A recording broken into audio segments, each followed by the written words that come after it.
এই যে এখন একটা প্রশ্ন, এখন তো মুক্ত চিন্তার নামে আমরা নাস্তিকতাকে প্রমোট করছি আর কি।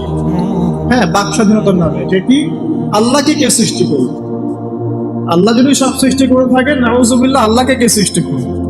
আল্লাহকে যদি কেউ সৃষ্টি করে থাকে তাহলে সে তো আল্লাহর স্রষ্টা হয়ে যাবে, তাই নয় কি? নাউজুবিল্লাহ। তাহলে এভাবে পিছনে যেতে যেতে তো একটা জায়গায় শেষ হতে হবে। একটা, আমরা যখন ফিলোসফি পড়েছিলাম একটা তত্ত্ব ছিল, তার নাম হচ্ছে কার্যকারণ তত্ত্ব। কার্যকারণ তত্ত্ব মানে হচ্ছে প্রত্যেকটা কাজের পিছনে একটা কারণ থাকে। ঠিক আছে? এই যে ব্যথা হচ্ছে কেন, কোন একটা কারণ আছে। জ্বর কেন, একটা ভাইরাস আছে। মানে প্রত্যেকটা বিষয়ের পিছনে একটা কারণ আছে। এই কারণ যদি আপনি সার্চ করতে যান, এটা কেন এই কারণে, ওইটা কেন এই কারণে, ওইটা কেন ওই কারণে, এই করতে করতে করতে আপনাকে একটা জায়গায় গিয়ে থামতে হবে। আর সেই মহান সত্তার নাম কি? আল্লাহ। এটা আপনার বিশ্বাস। এখন আপনি যতই প্রশ্ন করেন এভাবে, আপনি কোনো কুল কিনারা পাবেন না।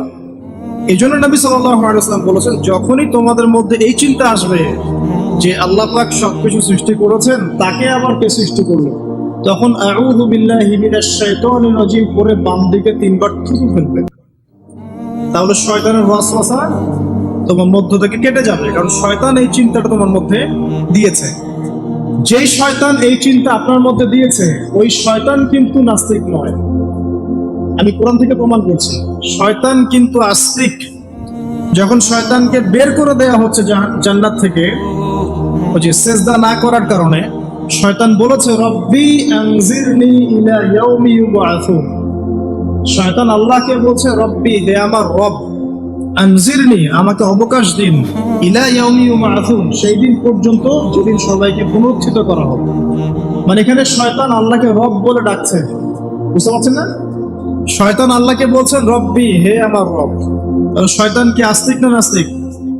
অথচ শয়তান পৃথিবীতে এসে চ্যালেঞ্জ নিয়েছে যে সে পুরো মানব জাতিকে জাহান্নামে নিয়ে যাবে। আর আল্লাহ পাক বলছেন, আমার মুখলেস বান্দাদের তুমি কোনো ক্ষতি করতে পারবে না। আবার শয়তান চ্যালেঞ্জ করছে, আমি ডান দিক থেকে আসবো, বাম দিক থেকে আসবো, সামন থেকে আসবো, পিছন থেকে আসবো, ওয়ালা তাজিদু আকসারহুম শাকিরিন। আল্লাহ, আপনি বেশিরভাগকেই শুকরগুজার পাবেন না। যেটার বাস্তব প্রতিফলন আমরা এখন দেখছি। বেশিরভাগ মানুষ নামাজ পড়ে না, বেশিরভাগ দেখবেন রোজা রাখে না, বেশিরভাগই দেখবেন কোরআন পড়তে জানে না। ম্যাক্সিমাম সুদ খাচ্ছে, ম্যাক্সিমাম জেনা করে, ম্যাক্সিমাম মেজরিটি সংখ্যক মানুষ কিন্তু আল্লাহর বিধানের পরোয়া করছে না। অল্প কিছু মানুষই আল্লাহর বিধানের পরোয়া করছে। এই কথাও আল্লাহ কোরআনে বলেছেন, ওয়াকালিলুম মিন ইবাদিয়াশ শাকুর, আমার শুকরগুজার বান্দার পরিমাণ হবে কি? খুব কম। এমনকি নবী সাল্লাল্লাহু আলাইহি ওয়াসাল্লাম হাদিসে বলেছেন যে আমার উম্মতের মধ্যেই ৭৩টা দল হয়ে যাবে। কয়টা? তার মধ্যে ৭২টা দল জাহান্নামে যাবে, নাউজুবিল্লাহ। আর মাত্র একটা দল যাবে জান্নাতে, যার ব্যাপারে নবীজি বলছেন, মা আনা আলাইহি ওয়া আসহাবি, আমি যার উপরে আছি এবং আমার সাহাবীরা যার উপরে আছে। মানে পৃথিবীর যে কোনো জায়গার মানুষ, যে কোনো দেশ, যে কোনো ভাষা, যে কোনো রং বর্ণ ইত্যাদি, তার ঈমান, তার আকীদা, তার আমল যদি নবী এবং সাহাবীদের সাথে মিলে যায়, ইনশাআল্লাহ তাআলা সে জান্নাতে যাবে। এটার জন্য একটা দল খুলে সবাইকে ওই দলের ফর্ম পূরণ করতে হবে জরুরি না। এটা ঈমানের ব্যাপার, আকীদা আমলের ব্যাপার। যে কোনো জায়গার মানুষ যদি আল্লাহ এবং তার রাসূল এবং তার সাহাবীদের মানহাজ ফলো করে, ইনশাআল্লাহ তাআলা সে জান্নাতে যাবে। আল্লাহ পাক আমাদেরকে তৌফিক দান করুন, আমিন। এখানে বলছিলাম একটা বিষয়, যে জীবন দর্শন পাওয়ার পরে আপনাকে রবকে চিনতে হবে। রবকে চেনার জন্য আমি সূরা ইখলাসটা বলছি, লাম ইয়ালিদ ওয়া লাম ইউলাদ, তাকে কেউ জন্ম দেয়নি। আল্লাহ পাক কারো কাছ থেকে জন্মিত নন। এখন কিছু মানুষ বলছে, পৃথিবীর কোটি কোটি শত কোটি মানুষ বলছে যে আল্লাহ পাকের সন্তান আছে, বলছে না? পৃথিবীর শত কোটি মানুষ বলছে যে আল্লাহর সন্তান আছে না। আল্লাহ পাক সূরা মারিয়ামের মধ্যে বলছেন যে এই যে তারা এই কথাটা বলছে, ইত্তাখাযাল্লাহু ওয়ালাদা, আল্লাহ পাক সন্তান গ্রহণ করেছেন, তার নাম ঈসা আলাইহিস সালাম, নাউযুবিল্লাহ। আল্লাহ বলছেন এই কথাটা যখন আসমানে উঠে, আমরা যখন কথা বলি তখন কথাগুলো বায়ুমণ্ডলে ছড়িয়ে পড়ে না? এই কথা যখন বায়ুমণ্ডলে ছড়িয়ে পড়ে, আসমানের দিকে ওঠে, তখন আসমান এবং জমিন লজ্জায়, অপমানে, কষ্টে ফেটে পড়তে চায়। যখন এই কথাটা মানুষ বলে ইত্তাখাযাল্লাহু ওয়ালাদা, নাউযুবিল্লাহ। তো দেখুন বেশিরভাগ মানুষ কিন্তু বলছে যে আল্লাহর সন্তান আছে, নাউযুবিল্লাহ। আবার ইহুদি যারা, তারা বলছে ওযায়ের আলাইহিস সালাম আল্লাহর পুত্র, নাউযুবিল্লাহ। খ্রিস্টানরা বলছে ঈসা ইবনে মারইয়াম আল্লাহর পুত্র, নাউযুবিল্লাহ। এখন আমরা যে একটা কথা বলি না, যে বেশিরভাগ মানুষ যা বলবে সেটাই সঠিক, তাহলে কি এই বেশিরভাগ মানুষ যে বলছে আল্লাহর সন্তান আছে এটা সঠিক? তাহলে এখানে কিন্তু এই কনসেপ্টটা টিকছে না। বেশিরভাগ মানুষ যা বলবে তা সঠিক হবে তখনই যখন তাদের কথা কোরআন সুন্নাহর মানদণ্ড হবে। যদি বেশিরভাগ মানুষ বলে হ্যাঁ সুদ হারাম, অবশ্যই হারাম, বিকজ কোরআন সুন্নাহ এটা হারাম করেছে। যদি বেশিরভাগ মানুষ বলে সুদ হালাল, আপনি কি করবেন? মানবেন? যদি বেশিরভাগ মানুষ বলে মদ হালাল, সিনা হালাল, হ্যাঁ, তাহলে এই যে একটা কনসেপ্ট চালু হয়ে গেছে আমাদের মধ্যে, এটা কিন্তু ডেমোক্রেসি না, এটা ডেমোক্রেসির ভুল ব্যাখ্যা। হ্যাঁ, বেশিরভাগ মানুষ এর কথা মতামত কখন গ্রহণযোগ্য হবে? যখন সেটা আল্লাহ পাকের ঐশী গ্রন্থের আলোকে হবে, তখন অবশ্যই নিঃসন্দেহে এটা গ্রহণযোগ্য হবে। কিন্তু যদি বেশিরভাগ মানুষ আল্লাহ এবং তার রাসূলের বিধানের বাইরে কথা বলে, হালাল করে দেয় মদকে, জেনাকে হালাল করে দেয়, আপনার এই যে পর্নোগ্রাফিকে হালাল করে দেয়, সুদকে হালাল করে দেয়, তাহলে কি আমরা হালাল মেনে নিব? যদি মেনে নেন তখন কিন্তু আপনি আল্লাহ পাকের সাথে শিরক করলেন। এটা সূরা তাওবার 31 নম্বর আয়াতে পড়ে দেখবেন। লাম ইয়ালিদ ওয়া লাম ইউলাদ, আল্লাহ পাক কাউকে জন্ম দেননি, কারো কাছ থেকে জন্মিত হন। ওয়া লাম ইয়াকুল লাহু কুফুয়ান আহাদ, এটা আরো ম্যাসিভ। আল্লাহ পাকের সমতুল্য কিচ্ছু নাই। মানে কোনো কিছু যদি আপনার চিন্তায়ও আসে যে এটা আল্লাহর সমকক্ষ হতে পারে, নাউযুবিল্লাহ, সাথে সাথেই ওই কনসেপ্টটা বাতিল করতে হবে। কারণ আল্লাহ পাকের সমকক্ষ কিছু হতেই পারে না। কিছু মানুষ আছে মুসলিমদের মধ্যেও দেখা যায় যে আল্লাহ পাকের গুণ এবং আসমা ও সিফাতগুলোকে মানুষের সাথে তুলনা করছে না? অনেকেই বলেছে যে আল্লাহ পাকের হাত এই যে আমাদের হাতের মতো, নাউযুবিল্লাহ। এইসব কথা বলা যাবে না। অনেকে বলেছে আল্লাহ পাকের পা মানুষের পায়ের মতো, আল্লাহ পাকের চেহারা মানুষের চেহারার মতো। অনেক ফিলোসফিক্যাল বই আমরা পড়েছি, এগুলোতে অনেক মানুষ এই কথাগুলো লিখেছে, এগুলো সম্পূর্ণ বাতিল আকিদা। লাইসা কামিসলিহি শাই, আল্লাহ পাকের মতো কিছুই নাই, কোনো কিছুই তার সাথে সাদৃশ্য হওয়ার যোগ্য নয়। এখানে যদি কোনো মুসলিম এরকম আকীদা পোষণ করে থাকে, এটাও একটা বাতিল আকীদা হবে। সামনে আসেন, আল্লাহকে চিনতে হলে আপনাকে আরেকটা আয়াত আমি শোনাচ্ছি, ইনশাআল্লাহ এটা যথেষ্ট হবে। আল্লাহ রাব্বুল আলামিন বলছেন, আল্লাহ, আল্লাহ পাক, লা ইলাহা ইল্লাহু, আল্লাহ পাক তিনি যিনি ছাড়া কোনো ইলাহ নাই। আল্লাহু লা ইলাহা ইল্লা হুয়াল হাইয়ুল কাইয়্যুম, তিনি হাই এবং কাইয়্যুম। হাইয়ুন কাইয়্যুম, চিরঞ্জীব, চিরস্থায়ী। চিরঞ্জীব মানে কি? মানে যখন কিছু ছিল না আল্লাহ পাক ছিলেন, যখন কিছু থাকবে না আল্লাহ পাক থাকবেন। সময়ের ঊর্ধ্বে আল্লাহ রাব্বুল আলামিন, সময়ের চেয়ে অনেক ঊর্ধ্বে, বরং সময় তো আল্লাহই সৃষ্টি করেছেন, আর আমরা সবাই সময়ের মধ্যে পড়ে আছি। আমাদের এখানে দিন রাত যেমন আল্লাহ রাব্বুল আলামিনের কাছে এমন নয়, মোটেই এমন নয়, বরং কিয়ামতের দিনটাই হবে আল্লাহ পাকের হিসাবে আমাদের দিনের চেয়ে 50,000 বছরের সমান। তাহলে এই সময়ের যে একটা আমরা গোলক ধাঁধায় পড়ে আছি, এক একটা গ্রহের সময় এক এক রকম, এক একটা গ্যালাক্সিতে সময় এক এক রকম। আল্লাহ পাক এগুলোর ঊর্ধ্বে, চিরঞ্জীব, চিরস্থায়ী। আপনারা যারা সায়েন্সে পড়েছেন, আপনারা ওই যে আইনস্টাইনের সূত্র পড়েছেন না, যে সময়ের আলোর বেগে যদি কোনো বাহন ছুটে মহাকাশে, তাহলে পৃথিবীতে দেখা গেল একজনের বয়স 25, ও মহাকাশে 25 বছর ঘুরে আসলো, এসে দেখেছে, আবার পৃথিবীতে এসে দেখলো তার ওই ভাই যার বয়স 25 ছিল তার বয়স এখন 50, কিন্তু ওই বেচারার বয়স কিন্তু 25ই থেকে গেছে। এই সূত্রটা জানেন না? তো সময় কিন্তু সব জায়গায় একরকম নয়, এখানে অনেক ব্যাপার আছে। আল্লাহ রাব্বুল আলামিন চিরঞ্জীব এবং চিরস্থায়ী।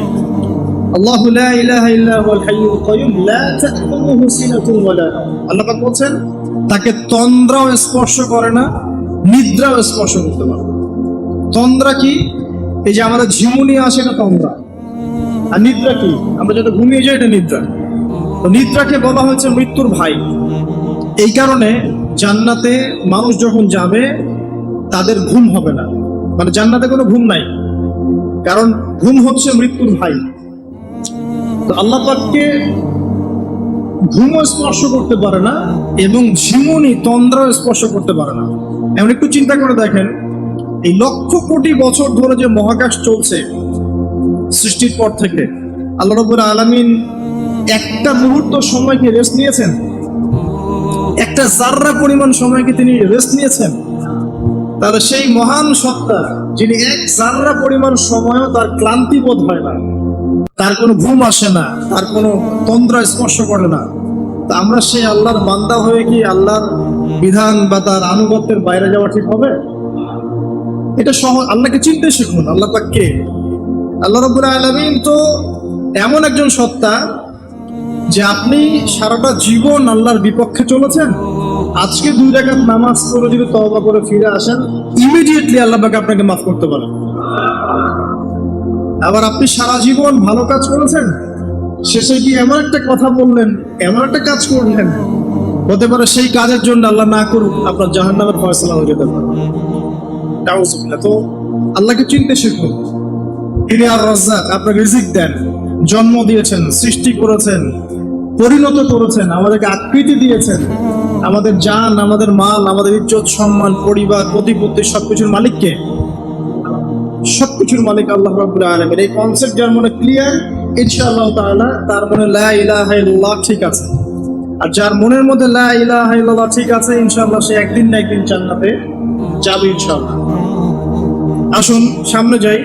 লা তাখুযুহু সিনাতুন ওয়া লা নাওম, লাহু মা ফিস সামাওয়াতি ওয়া মা ফিল আরদ।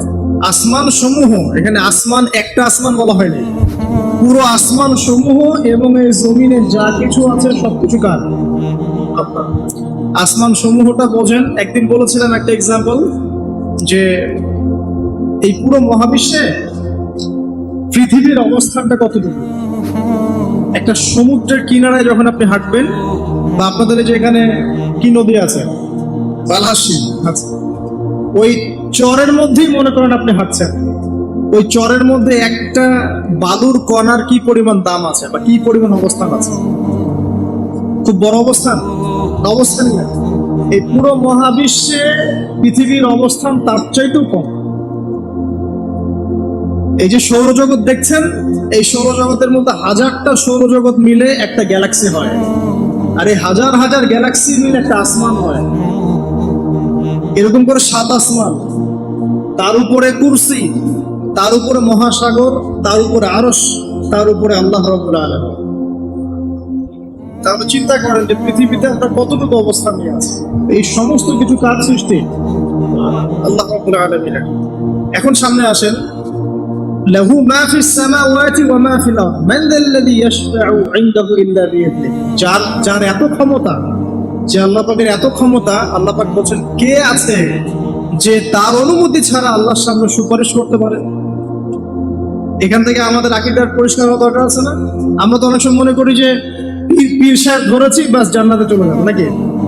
আমল করার দরকার নেই, বায়াত হয়েছি বাস জান্নাতে চলে যাবো, আমার আমলের দরকার নাই। এত সহজ না। আল্লাহ পাক বলেন কে আছে যে আমার কাছে সুপারিশ করবে আমার অনুমতি ছাড়া? আল্লাহ পাকের অনুমতি না পেয়ে কেউ এই কাজ করতে পারবে?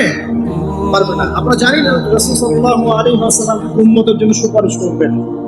হ্যাঁ, শহীদগণ সুপারিশ করবে, এই যে হাফেজে কোরআন, আলেম, অনেক মানুষ, অনেক শ্রেণীর মানুষকে আল্লাহ পাক সুপারিশ করার ইখতিয়ার দিবেন। কেন দিবেন? বিকজ আল্লাহ পাক তাদের আমলে সন্তুষ্ট এবং আল্লাহ পাক তাদেরকে সম্মানিত করবেন সবার উপরে।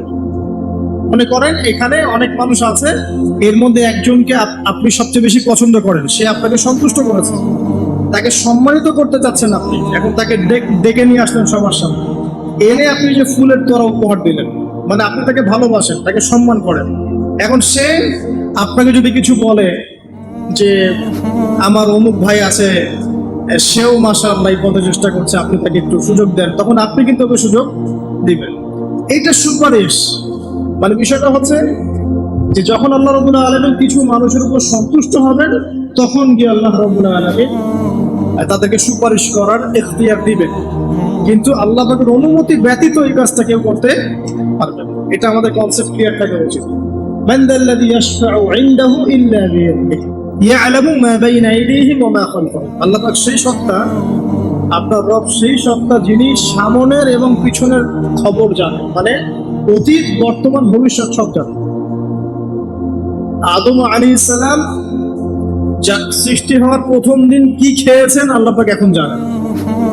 কথা বুঝতে পারছেন না? আমরা জানি? কোন ইতিহাসের বই আমাদেরকে সলিউশন দিতে পারবে?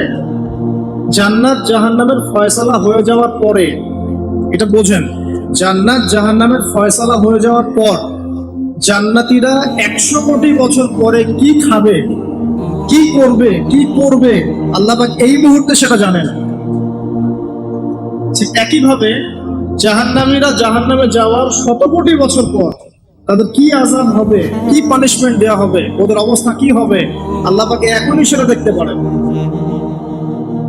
তা আমরা তো আল্লাহকে চিনি না, এই কারণে আমরা আল্লাহর বিরোধিতা করি, তার নবীর বিরোধিতা করি, ইসলাম কোরআন হাদিসের বিরোধিতা করছি। আমরা তো আল্লাহকে চিনি না। আল্লাহ পাক বলছেন ইয়ালামু মা বাইনা আইদিহিম ওয়া মা খালফাহুম, সামনে পিছনে যা আছে, অতীত, বর্তমান, ভবিষ্যৎ সব আল্লাহ পাক জানেন।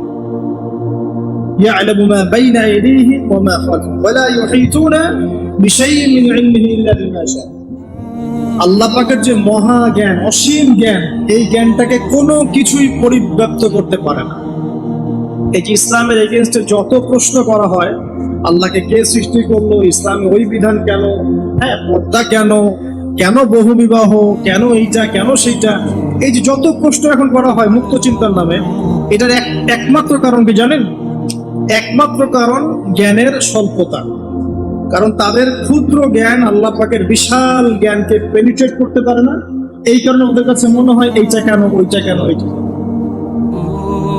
এখানে বিষয়টা হচ্ছে যে মহান সত্তা পুরো মহাবিশ্ব সৃষ্টি করেছেন, নিঃসন্দেহে তার জ্ঞান আমার জ্ঞানের চেয়ে অনেক বেশি। এবং তিনি যে বিধানটা নাজিল করবেন, যা বলবেন, তার প্রতিটা অক্ষর নিঃসন্দেহে সত্য। এটা আমার বুঝে আসুক বা না আসুক, আমাকে আত্মসমর্পণ করতে হবে, এটা বুদ্ধিমানের কাজ। এর মধ্যে অনেক কিছু ব্যাখ্যা আমি বের করতে পারবো, অনেক কিছু হয়তো পারবো না। যেটা পারবো সেটা আলহামদুলিল্লাহ, যেটা পারবো না ইনশাল্লাহ আগামীতে হয়তো সেটা বের হবে, হবে না? কোরআন দিয়ে প্রত্যেকটা যুগ এবং জিজ্ঞাসার জবাব দেওয়া হয়েছে না? এখন হয়তো ওয়ার্ল্ডে এমন নতুন নতুন কিছু মাসআলা এসেছে যেগুলো এখন পর্যন্ত আবিষ্কৃত হচ্ছে না। হয়তো সামনের দিনগুলোতে দেখবেন ঠিকই এগুলো আবিষ্কার হয়েছে। দেখবেন হয়তো কয়েকদিন পর যদি নাসা বলে যে হ্যাঁ জান্নাত জাহান্নাম বলে কিছু আছে, আমরা দেখেছি, ওরা এখন বলছে না মহাবিশ্বের ওইখানে প্রাণ আছে, এই আছে, সেই আছে, মানুষ বিশ্বাস করছে। কয়েকদিন পর যদি তারা এই কথাটা বলে, তখন দেখবেন সারা বিশ্বের মানুষ বিনা বাক্যে বিশ্বাস করবে। যেটা আগামীতে হবে সেটা আল্লাহ পাক আগেই জানিয়ে দিয়েছেন। তো প্রকৃত মুসলিম এবং বুদ্ধিমান মুসলিম সে যে নিঃশর্তভাবে আল্লাহ পাকের এই বিধানগুলোকে মেনে চলে, এখানে কোনো প্রশ্ন করতে যায় না। কারণ সে জানে আমার জ্ঞানটা সসীম, আল্লাহ পাকের জ্ঞান অসীম। ক্ষুদ্র জ্ঞান কখন আল্লাহর মহা জ্ঞানকে পেনিট্রেট করতে পারে না। এটা আল্লাহ পাক বলছেন যে আল্লাহর মহা জ্ঞানকে কোনো সত্তাই পরিবেষ্টন করতে পারবে না, ইল্লা বিমা শা, যতটুকু জ্ঞান তিনি দিতে চান এতটুকু বাদ দিয়ে, যতটুকু জানিয়েছেন এতটুকু বাদ দিয়ে আমরা জানি না। যেমন কিয়ামতের অনেক সাইনের কথা বলা আছে না, এক্স্যাক্টলি কোন দিনে কিয়ামত হবে কেউ বলতে পারবে? পারবে না। আল্লাহ পাক যতটুকু চান এতটুকু আমরা জানি। يعلم ما بين أيديهم وما خلفهم ولا يحيطون بشيء من علمه إلا بما شاء وسع كرسيه السماوات والأرض। আল্লাহ পাক বলেন এই মহাবিশ্বকে আল্লাহ পাকের কুরসিটা ঘিরে রেখেছে। এই কুরসি কিন্তু আরশ নয়, এই কুরসি পুরো মহাবিশ্বকে ঘিরে রেখেছে। এর উপরে আছে মহাসাগর, তার উপরে আছে আরশে আজিম। ঠিক আছে? ওয়াসিআ কুরসিয়ুহুস সামাওয়াতি ওয়াল আরদ ওয়া লা ইয়াউদুহু হিফযুহুমা ওয়া হুয়াল আলিয়্যুল আযীম। এবং এই পুরো মহাবিশ্বকে পরিচালনা করতে বা নিয়ন্ত্রণ করতে আল্লাহ পাকের যাররা পরিমাণও কোনো কষ্ট হয় না। তো এই হচ্ছে আপনার রব, যে রব আপনাকে সৃষ্টি করেছেন এবং দুনিয়াতে একটা হায়াত দিয়েছেন এবং আপনাকে তিনি মৃত্যু দিবেন, এরপর আবার পুনরুজ্জীবিত করবেন, তারপর বিচার ফয়সালা হবে, এরপর হয় জান্নাত না হলে জাহান্নাম। আপনি আপনার রবকে চিনতে শিখুন, তাহলে ইনশাআল্লাহ তাআলা এটা আপনার জন্য সহজ হবে আল্লাহর আনুগত্য করা, তার দাসত্ব করা। এরপর কি আল্লাহ পাক কি করলেন? আল্লাহ রাব্বুল আলামিন রবকে চিনতে শেখানোর পরে আমাদেরকে পৃথিবীতে পাঠিয়েছেন। পৃথিবীতে পাঠিয়ে কি আল্লাহ পাক আমাদেরকে ছেড়ে দিয়েছেন? না, আল্লাহ রাব্বুল আলামিন ঐশী গ্রন্থ নাজিল করেছেন এবং এই ঐশী গ্রন্থটাই হচ্ছে সত্য মিথ্যা চূড়ান্ত মানদণ্ড। এখন রবকে চেনার পরে আপনাকে চিনতে হবে সত্য কোনটা মিথ্যা কোনটা। কারণ আপনাকে জীবনে এখন চলার পথে অনেক কিছু ফেস করতে হবে। ফেস করতে গিয়ে হয় সত্যের পথে যাবেন, না হলে মিথ্যার পথে যাবেন। তাহলে আপনার আগে চেনার দরকার আছে কোনটা সত্য কোনটা মিথ্যা। এটার অ্যান্সারও কে দিবে? কোরআন দিবে। কোরআন বলছে সূরা কাহফের 29 নম্বর আয়াতে যে ওয়াকুলিল হাক্কু মির রাব্বিকুম, হে নবী মুহাম্মদ সাল্লাল্লাহু আলাইহি ওয়াসাল্লাম আপনি বলে দিন যে সত্য সেটাই, হক সেটাই যা আপনার রবের পক্ষ থেকে নাজিল হয়েছে। তার মানে যখন তাওরাত নাজিল হয়েছিল সেটাই হক ছিল, যখন জাবুর নাজিল হয়েছে ওটাই কিন্তু হক ছিল, ইনজিল নাজিলের সময় ইনজিল হক ছিল। এখন কোরআন নাজিল হয়েছে, কিয়ামত পর্যন্ত কোনো নবীও আসবেন না আর কোনো কিতাবও আসবে না। তাহলে কোরআন এবং এর ব্যাখ্যা সুন্নাহই হচ্ছে সত্য মিথ্যার চূড়ান্ত মানদণ্ড। এখন দুনিয়াতে চলার পথে আপনি এখন একটা গাইডেন্স পেলেন। আমি যে এখন রবকে চিনেছি, রবকে পেতে হবে, রবের কাছে ফিরতে হবে, জান্নাতে যেতে হবে, আমার গাইডেন্স লাগবে। গাইডেন্স কি পেলেন? কোরআন এবং হাদিস। এটাই হচ্ছে সত্যের চূড়ান্ত মানদণ্ড।